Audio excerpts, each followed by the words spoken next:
So here we've got another pair of mono X300 signatures, and we recently looked at a pair of these and we compared them with a non-signature variant just to see what the differences were, and we found there wasn't, just a nonsense ferrites put in there.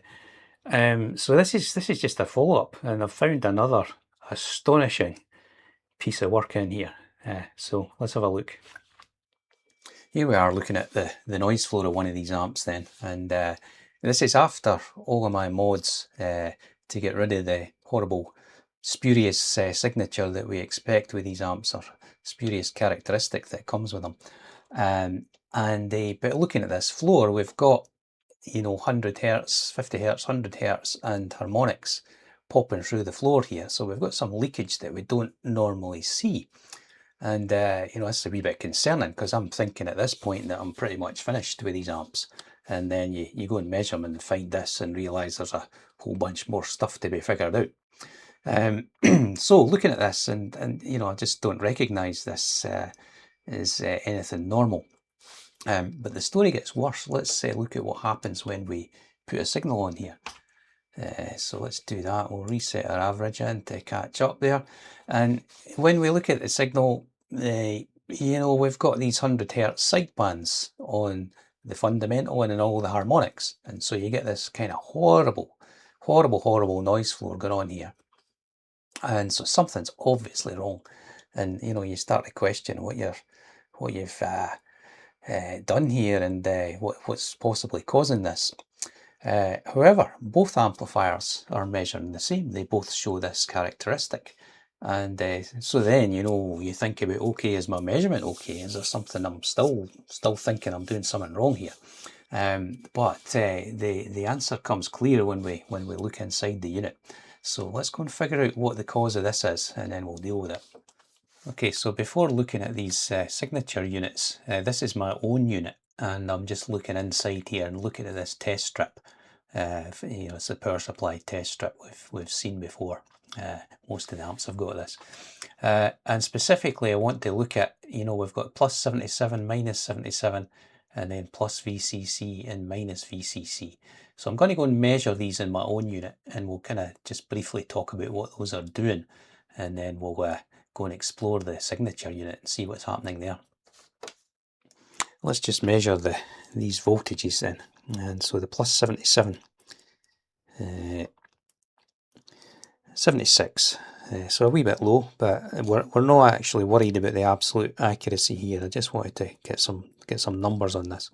So a little bit below the 77, and then the minus 77, a little bit shy of 75. But that's fine. There's quite a wide tolerance on this, so not too worried, as I say, about the absolute value. And then if we look at the VCC, we can see we've got plus 80 and minus 80 there. And so let's look at what these are doing. And here's our setup here.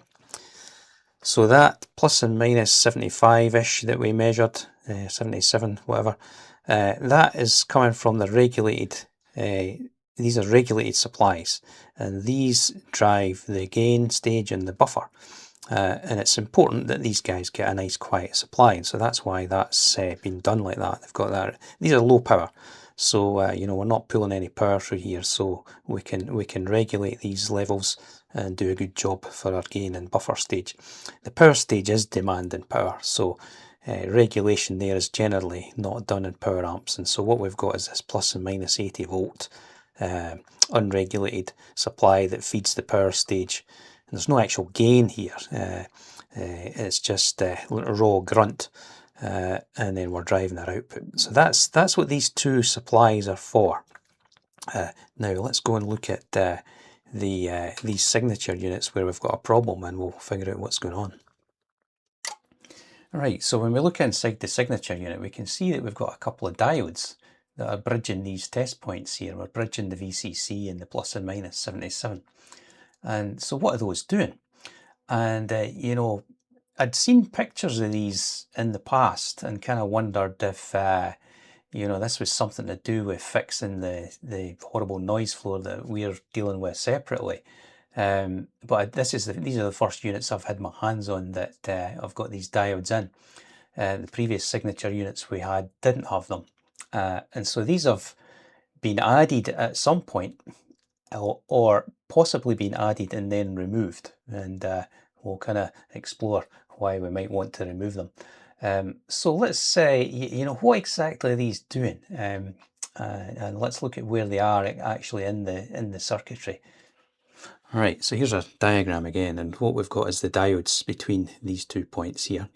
And once I figured out these guys weren't doing anything for our noise floor, I sort of ignored them because I made assumptions about what they were actually doing.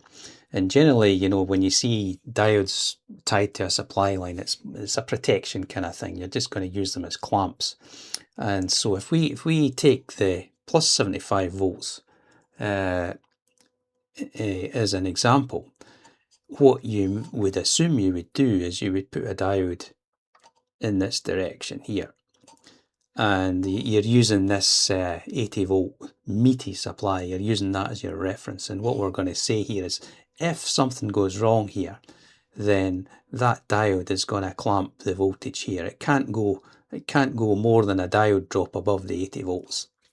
And so that's kind of what I assumed they were doing. Obviously it's working in both directions, plus and minus 75.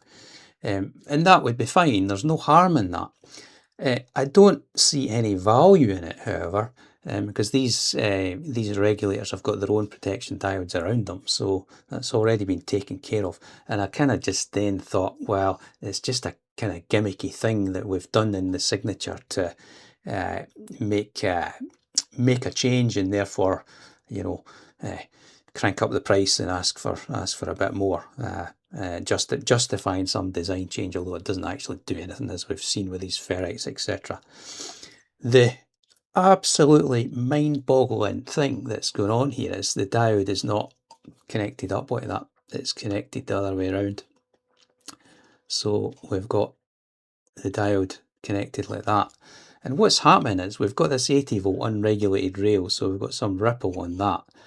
And we're feeding that, we're forcing that into the output of these 75 volt regulators.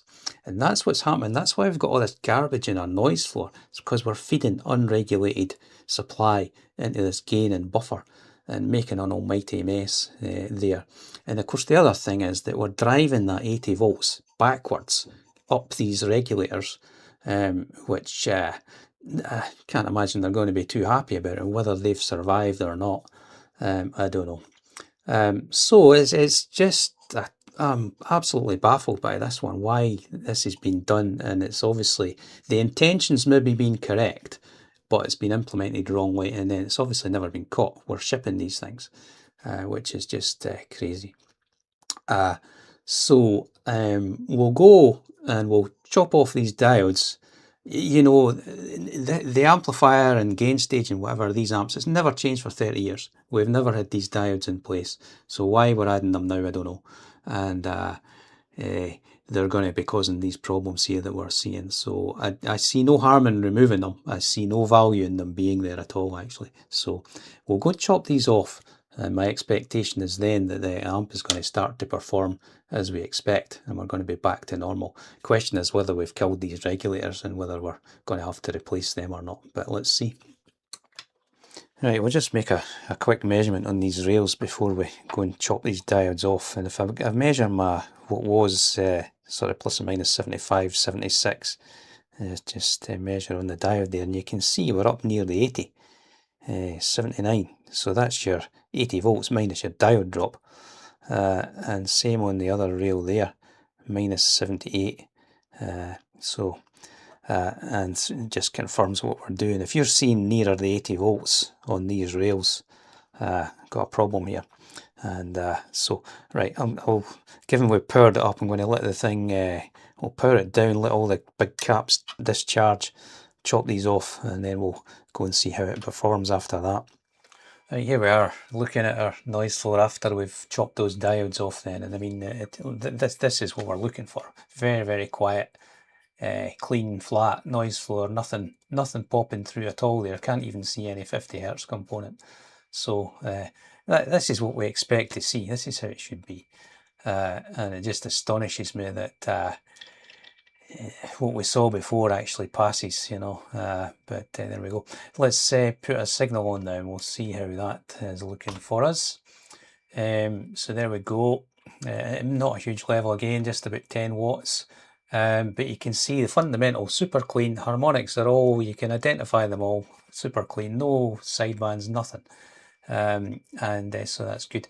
A little bit of 1500 hertz harmonics popping through here, and that's just because we're putting a load on that unregulated supply. So this is normal, and you know, any amp pretty much is going to give you that there, and low enough levels that we're not concerned. So all good. Imagine if we were playing music, you know, through those amps as they were, then you know, all those sidebands are going to appear on every component in the music. So it's hard to imagine these sounded pleasant at all. But there we go. So I think we're good to wrap up now.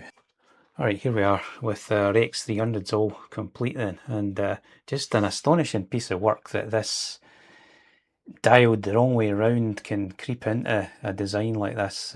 You know, someone's put a proposal forward to put these diodes in, and then it's been implemented wrongly, and it's not been picked up on, and you know, the noise flow that we saw, the harmonics on the, or the sidebands on the actual audio, how is that not picked up? How does that not get picked up in production test? You know, these are manually adjusted. You know, there's the adjustment for the bias, the DC offset, and the distortion. So someone's looking at an audio analyzer whilst tweaking these adjustments, and somehow allows these horrendous results to pass. But there we are. So yeah, if you've got one of these signature units, yeah, interesting detail to be considering.